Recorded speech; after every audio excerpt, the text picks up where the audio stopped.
संख्या में प्रदर्शनकारी एकजुट हुए थे और अपनी समस्याओं को लेकर सरकार से समाधान की अपील उनके द्वारा की गई थी।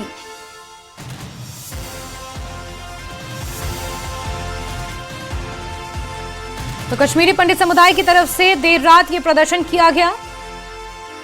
जम्मू के जगती इलाके में ये प्रदर्शन देखने को मिला, जिसमें अपनी कई दशकों से लंबित मांगों को लेकर कश्मीरी पंडित समुदाय के लोग पीसफुल प्रोटेस्ट अपनी डिमांड्स को लेकर बैठे हुए थे, यहाँ पर प्रदर्शन कर रहे थे। ये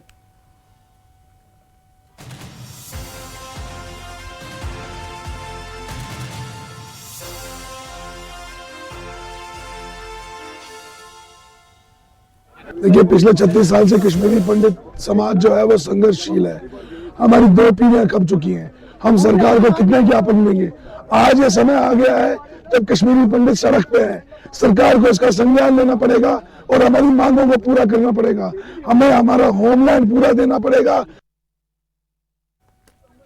तो कश्मीरी पंडित समुदाय अपने इस निष्कासन दिवस पर, अपने इस एक्सोडस डे पर, होलोकॉस्ट डे पर ये प्रदर्शन कर रहा है। 36 सालों का लंबा संघर्ष और आज भी घर वापसी की उम्मीद को लेकर कश्मीरी पंडितों द्वारा ये प्रदर्शन किया जा रहा है। इसके अलावा भी सिक्योरिटी को लेकर, फाइनेंशियल स्टेबिलिटी को लेकर कई ऐसी मांगे हैं जिसको लेकर कश्मीरी पंडित समुदाय आज भी सड़कों पर है। और अब आपको बताते कि आखिरकार कश्मीरी पंडितों की मुख्य मांगे हैं क्या। पहली मांग कि नरसंहार की आधिकारिक मान्यता हो, यानी कि जो नरसंहार 1990 के दशक में कश्मीरी पंडितों के साथ हुआ उसे आधिकारिक मान्यता दी जाए। समुदाय की एक प्रमुख मांग है कि 1990 के दशक में उनके खिलाफ हुई हिंसा और विस्थापन को आधिकारिक तौर पर नरसंहार के रूप में कानूनी मान्यता दी जाए। दूसरी मांग है मातृभूमि की। कुछ प्रमुख संगठन घाटी में कश्मीरी पंडितों के लिए एक अलग मातृभूमि की स्थापना की मांग कर रहे हैं। तीसरी मांग है सुरक्षा की। घाटी में सुरक्षा व्यवस्था की मांग की जा रही है। हमेशा से कश्मीरी पंडितों की सुरक्षा एक महत्वपूर्ण मुद्दा रही है, खासकर हालिया लक्षित हत्याओं के संदर्भ में, यानी कि टारगेट किलिंग्स जो बीते 2-3 सालों में हुई है, 2024 में ज्यादा हुई है। उस दौरान ही पीएम पैकेज कर्मचारियों द्वारा एक बड़ा आंदोलन भी किया गया था। चौथी मांग है राहत और वित्तीय सहायता, यानी कि फाइनेंशियल स्टेबिलिटी की। विस्थापित कश्मीरी परिवारों के लिए मासिक नगद राशि में वृद्धि की जाए और सरकारी कल्याणकारी योजनाओं का लाभ सुनिश्चित करने की मांग है। पांचवी मांग रोजगार की है, एम्प्लॉयमेंट की, कि उनके लिए एम्प्लॉयमेंट के अवसर जनरेट किए जाएं। और चलिए सीधे रुक कर लेते हैं समीर भट्ट का, इसी खबर पर जुड़ चुके हैं हमारे साथ। समीर, बहुत सारी लंबित मांगे हैं कश्मीरी पंडितों की, 36 सालों का ये संघर्ष, लेकिन क्या वजह रही कि मांगे आज भी वही हैं जो 2010 में थी? 1990 के बाद जिस तरह कश्मीरी पंडितों का विस्थापन हुआ, उसके बाद सरकारें आई, सरकारें गई, वादे किए गए, लेकिन मांगे नहीं बदली। आज भी वही मांगे हैं जो आज से 10 साल पहले थी, 20 साल पहले थी। देखिए, सच कहें तो ये कड़वा सच ही है और सरकार को ये अच्छा नहीं लगेगा, लेकिन जितनी भी सरकारें आई पिछले 36 सालों में, चाहे वो सेंट्रल गवर्नमेंट में आई या जम्मू कश्मीर में आई, यहाँ पे जो कश्मीरी वादों के साथ, कश्मीरी पंडितों के साथ जो वादे किए गए थे, जो कश्मीरी विस्थापित समाज है, जो कि ज्यादातर जम्मू में रहता है, लेकिन बहुत सारा समाज जो है वो दिल्ली में भी रहता है, मुंबई में रहता है, बाकी जगहों पे रहता है। उनके साउथ में भी कई स्टेट्स में जो है जम्मू कश्मीर से कश्मीरी पंडित है वो रहने लगे हैं, लेकिन उनके साथ जो वादे किए गए थे वो अभी तक वफा नहीं हुए हैं। इसमें सरकार की कोताही है, सरकार की गलती है, सरकार की जिसको कहेंगे कि नॉन अटेंटिव अप्रोच है। हम अगर देखें तो ये नहीं है कि सरकार ने अपनी तरफ से पहल नहीं की। देखिए, मैं अगर जम्मू कश्मीर सरकार की बात करूं तो मुझे याद है 98 में एक कोल कमेटी बनी थी, जो कि तब डॉक्टर फारूक अब्दुल्ला हुआ करते थे चीफ मिनिस्टर। उन्होंने एक कोल कमेटी बनाई थी, तो उस कमेटी को जो टास्क दिया गया था वो ये था कि कश्मीरी पंडितों की कश्मीर विस्थापन वापसी के लिए कोई एक फ्रेमवर्क बनाया जाए। कोल कमेटी ने अपनी रिकमेंडेशन दी, लेकिन सरकार जो आई 2002 में चेंज हो गई सरकार, उसके बाद वो ऐसे ही सरद खाने में रह गया।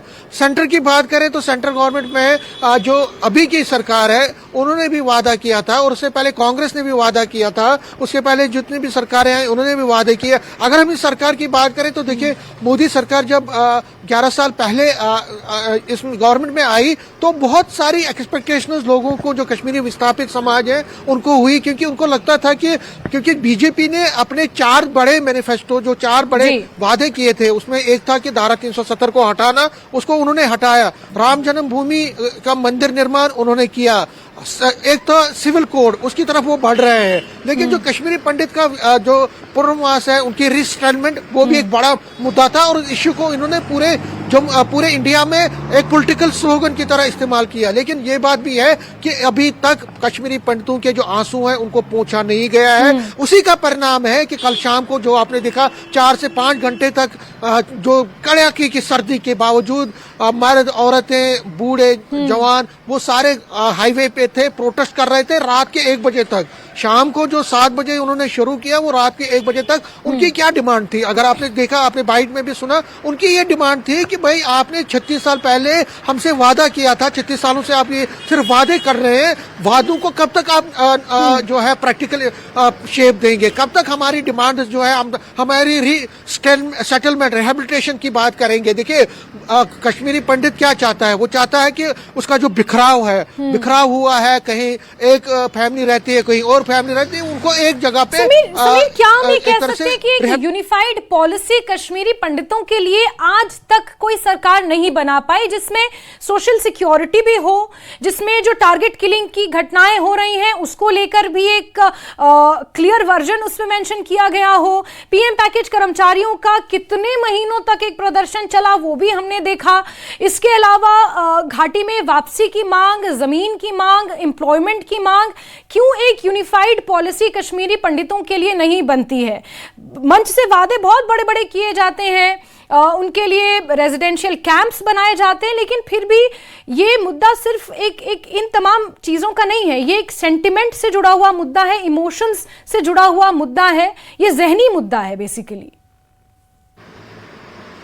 देखिए ये इमोशनल मुद्दा है, उससे बढ़कर ये ह्यूमन इशू है। कश्मीरी पंडित का जो विस्थापन है और उसके बाद उनको जो त्रासदियां और उनको जो मुश्किलात देखनी पड़ी है कश्मीर घाटी में भी, जिस तरह से कश्मीरी पंडित जो समाज है उनको चुन चुन के वहां पे उनकी हत्याएं हुई 90s के दौर में, और उसके बाद भी ये हत्याओं का सिलसिला आपने देखा। कश्मीरी पंडित जो वहां पे पीएम पैकेज एम्प्लॉयज हैं उनको किस तरह से टारगेट किया गया, वहां पे जो सरपंच पंच कश्मीरी पंडित जीत के गए थे 19 के बाद, उनको भी मारा गया, वहां पे उनको भी अटैक किया गया। तो जो ये कश्मीरी पंडित है अभी तक पिछले 36 सालों से जेल रहा है, एक तो आतंकवाद का जो है एक आतंकवाद को जेल रहा है, दूसरा आतंकवादियों की गोलियों को जेल रहा है, दूसरा जो सरकारें हैं उनकी तरफ से जो उनके खिलाफ उनके प्रति जो एक कोल्ड एक अप्रोच है उसका दर्द भी जेल रहा है। तो ये जो दर्द है वो झलकता है। आज अगर आप किसी भी कश्मीरी पंडित से पूछे तो वो कहता है कि बस बहुत हो गया, हमें कब अब कश्मीर जाना है, हमें कब अपनी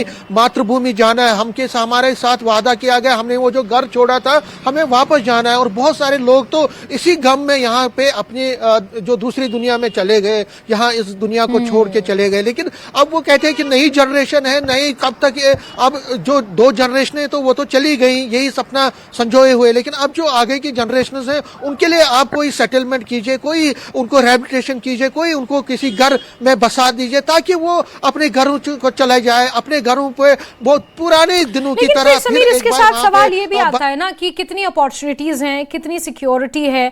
दूसरे राज्यों में कश्मीरी पंडित समुदाय वो अलग अलग सेक्टर्स में नौकरियां कर रहे हैं, वहां सेटल हो गए हैं, उन्होंने वहां शादियां भी कर ली हैं। इसके साथ सवाल ये भी है कि कितने ऐसे कश्मीरी पंडित हैं जो वाकई घाटी में जाकर बसना चाहते हैं। एक जनरेशन बसना चाहती होगी, लेकिन अगर नौजवानों को देखा जाए, नौजवानों से पूछा जाए तो क्या वाकई वो वहां जाना चाहते हैं? क्योंकि लैक ऑफ अपॉर्चुनिटीज हैं, सिक्योरिटी का मसला है, फाइनेंशियल इश्यूज हैं, अगर प्रैक्टिकल चश्मे से देखा जाए। देखिए अगर प्रैक्टिकल भी देखा जाए तो ऐसे कई कश्मीरी पंडित, और मैं बड़े ही विश्वास से ये कहता हूँ और फैक्ट्स को देखकर ही कहता हूँ कि कश्मीरी विस्थापित समाज में कई ऐसी नई जनरेशन है जो कश्मीर जाना चाहती है, लेकिन हाँ उनको सबसे बड़ा है कि उनको फाइनेंशियल सिक्योरिटी, वहाँ जॉब की अपॉर्चुनिटी मिले। मैं आपको बताऊं फॉर एग्जाम्पल जो ये 6,000 बच्चे वहाँ पे अभी नौकरी कर रहे हैं, आपको मैं बता दूं उनमें से ज्यादातर बच्चे बाहर जॉब करते थे, लेकिन जब उनको नौकरी मिली वहाँ पे, अब वो कश्मीर में जॉब करते हैं। कुपवारा में कर रहे हैं, बारामूला में कर रहे हैं, गांधरबल में कर रहे हैं, बांडीपुर में कर रहे हैं, वेसू कुलगाम में कर रहे हैं, पुलवामा में कर रहे हैं। इसी तरह से कश्मीर घाटी के जितने 10 के 10 डिस्ट्रिक्ट हैं वहां पे कश्मीरी विस्थापित जो बच्चे हैं और यंगस्टर्स, उसमें जो उनकी जो एवरेज एज है 25 साल 26 साल के बच्चे, वो कहीं बेंगलोर में थे, कहीं मुंबई में थे, कहीं उनकी फॉरेन में थे, वो वहां से छोड़ के, क्योंकि कश्मीर घाटी उनकी मातृभूमि है और अपनी जो मातृभूमि की महक है Yes. उस महक ने उसको उनको वापस अट्रैक्ट किया और वो अपने घरों में इस वक्त अपने कश्मीर घाटी में जॉब कर रहे हैं। तो बिल्कुल। कश्मीरी घाटी में कश्मीरी वापस जाना चाहता है, जो नई जनरेशन वो भी जाना चाहती है। जी बिल्कुल बिल्कुल समीर, लेकिन इस बात का बहुत बड़ा ओनस, बहुत बड़ी जिम्मेदारी सरकार के ऊपर है। सरकार को अब एक यूनिफाइड पॉलिसी, जैसे कि मैंने पहले भी कहा कि एक यूनिफाइड पॉलिसी बनाने की जरूरत है जिसमें सब कुछ हो, एम्प्लॉयमेंट भी हो, सिक्योरिटी भी हो, फाइनेंशियल इंडिपेंडेंस भी हो, और ये तमाम चीजें अब कैसे आगे बढ़ना है सिक्योरिटी सिनेरियो को मद्देनजर रखते हुए, क्योंकि टारगेट किलिंग की घटनाएं भी हुई हैं, हम इस बात से भी नकार नहीं सकते हैं। ऐसे में क्या रुख सरकार का रहता है, और क्योंकि 36 साल हो गए हैं इस एक्सोडस दिवस को और आज भी एक बड़े प्रदर्शन का यहां पर ऐलान किया गया है। समीर, आप नजर